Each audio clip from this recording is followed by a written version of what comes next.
आज हम लोग पढ़ेंगे बाबू लेसन नंबर 3 है जल और जल संसाधन। हम लोग पढ़ रहे थे, ठीक है। कल हम लोगों ने जल दुर्लभता के बारे में पढ़ा था आपने, और आपने क्या कहा था कि जितना हमें जल की आवश्यकता है, जब उतना जल हमको प्राप्त नहीं होता है तो उसी को हम लोग जल दुर्लभता कहते हैं। कल आप इसकी बात किए थे। आज का जो टॉपिक रहेगा बालक, उसका नाम रहेगा जलाभाव अथवा जल की कमी के कारण। जलाभाव, इसको सही से पढ़ोगे तो जल प्लस अभाव होगा, अथवा जल के कमी के कारण। जल के कमी के कारण, जल अभाव अथवा जल के कमी के कारण।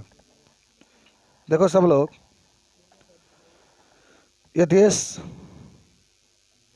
लगातार जनसंख्या पूरे विश्व में बढ़ रही है। इस समय 8 अरब पूरे विश्व की जनसंख्या है, 8 अरब, जिसमें अकेले भारत की जनसंख्या आप जानते होंगे 1 अरब 35 करोड़ इस समय मौजूद है। खड़े खाड़ी आप गिन सकते हैं चाहे तो। स्वीडन के एक विशेषज्ञ फाल्कर मार्क के अनुसार जल की कमी तब होती है जब प्रत्येक व्यक्ति के प्रति वर्ष में 1000 से 1600 घन मीटर के बीच में जल उपलब्ध होता है। हमारे देश में या पूरे विश्व में आप जब बात करेंगे, जल की लगातार जनसंख्या बढ़ने के कारण जल की खपत भी बढ़ रही है, जिससे लगातार जल के मात्रा में कमी हो रही है। इसी को हम लोग जल अभाव कहते हैं। याद हुआ जी? जब जल की मात्रा में कमी होती है, जब जल की मात्रा घटती है, जब जल लगातार कम होता जाता है, तो इसी को हम लोग कहते हैं जल अभाव। जल अभाव का मतलब जल की कमी। और इसका सबसे प्रमुख कारण लगातार, अच्छा आप देखिएगा, अब तो मान लीजिएगा कि पहले आदमी नल खूब चलाता था, तो 1 गिलास पानी चलाना था तो चलिए भाई 2 बार दाबे, आधा गिलास भी चल गया तो उसे काम हो जाता था।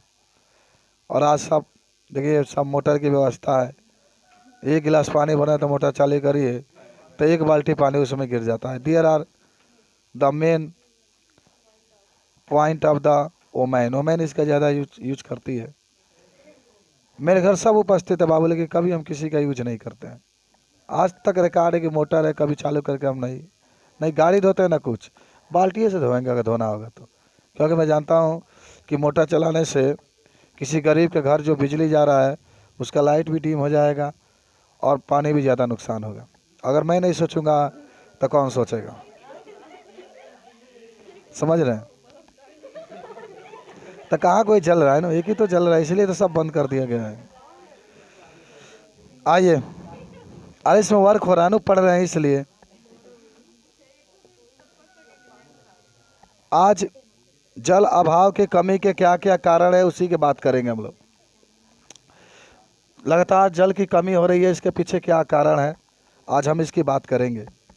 देखिएगा, अत्यधिक प्रयोग, और पर समझते रहना बाबू, अत्यधिक प्रयोग और समाज के विभिन्न वर्गों में जल का समान वितरण।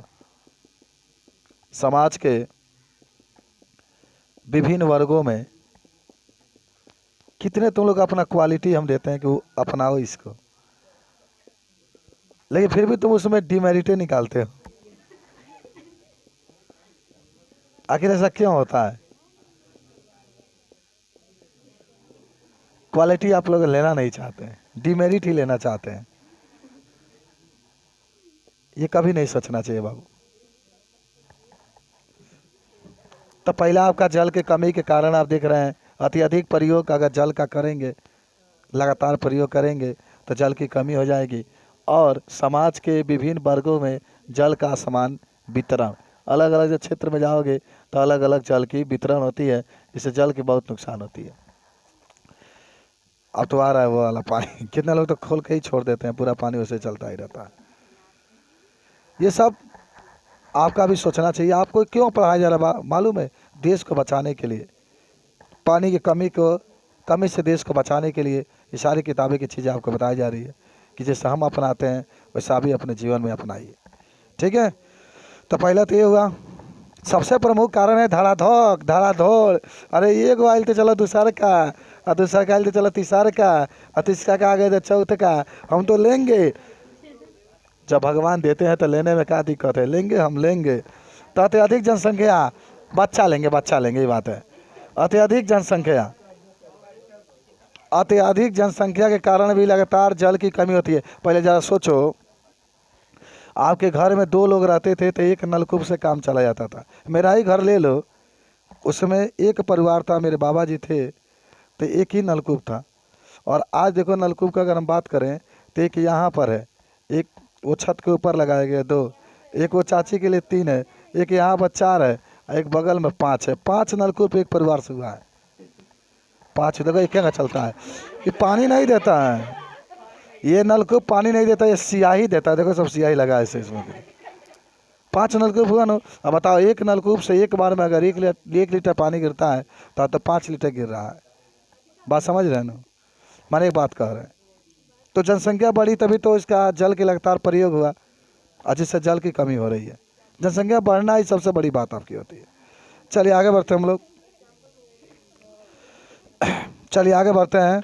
उसके बाद से तीसरा है कृषि सिंचाई में बड़ी मात्रा में उपयोग। कृषि सिंचाई में बड़ी मात्रा में उपयोग।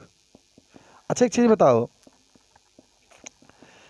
अगर पानी बरस जाता है, ज़रा सोचो, हो भी रहा है ऐसा 2-3 साल से, 2 साल से पानी बरस जाता है तो सिंचाई की ज़रूरत नहीं होती है, खेतों की सिंचाई की ज़रूरतें नहीं है, तो पानी का लेवल सही रहता है। क्या देखिए, मशीन की जो बिजनेस वो भी बच जाता है, बेचारा जो डीजल है उसका भी बचाव हो जाता है। तमाम प्रकार के पाइप की भी ज़रूरत नहीं है। भगवान जब ताकते हैं तो सबको ताक देते हैं एक तरफ, सबको बारिश कर देंगे कि में सबका बरस जाता है, सबका खेत एकदम सही हो जाता है। ना ही जब मान लीजिए ज़्यादा जब मात्रा होगा तब तो कोई बात नहीं है, लेकिन कृषि में लगातार आप जल का यूज करते हैं जिसके कारण जल की कमी होती है। बस में तो कभी कभी गर्मी के मौसम में देखते हैं मशीन पानी नहीं उठाता है, उसका लेवल बहुत नीचे चला जाता है। अब भगवान देवता लोग जब एक बार ताकेला अगर चलो भाई हम पानी छोड़ रहे हैं, जब पानी आता है ज़मीन पर, जब पानी छोड़ते हैं तो पूरा एकदम खेत। देखिए, जो ऐसा थोड़ा है कि जो भगवान का नाम हमेशा लेता है उसके खेत में भगवान खूब पानी बरसा देते हैं, और जो नाम नहीं लेता उससे नहीं बरसाते हैं। कहते हैं तुम मेरा नाम नहीं लेता तुम्हारे खेत में पानी नहीं बरसा। ऐसा ईश्वर कभी नहीं सोचता है, सबको समान भाव से देखता है, समानता से एकदम देखता है। बात समझिए, ईश्वर करेंगे तो सबके लिए करेंगे। ये थोड़ा कि आपका तो है गया तो किसी का बच गया ना, साफ तो साफ, और बचेगा तो सबका बचेगा। चलिए, बढ़ता औद्योगिकरण और शहरीकरण। बढ़ता औद्योगिकरण, बाबू जितना चीज़ें पढ़ रहे हैं सबको आपको याद होना, सब कारण आप पढ़ रहे हैं। और शहरीकरण, तुम ही लोग कपड़ा धोते हो पाइंट वगैरह अपना अंदर वाला, तो 4 बाल्टी आप लगा देते हैं पानी उसमें। 2 बाल्टी 4 बाल्टी लगा देते हैं, ताकि आखिर जो पानी ये जा रहा है नुकसान नहीं हो रहा है आपका। जल प्रदूषण का मतलब जानते हैं ना, जल में कुछ चीज़ को मिला देना आपका। बात समझ रहे हैं ना। इस तरीके से देखो 2099 एक रिपोर्ट के अनुसार गंगा नदी आप जानते हो अशुद्ध होती जा रही है। गंगा नदी का जल क्या हो रहा है, अशुद्ध हो रहा है, लेकिन साफ हो गया था।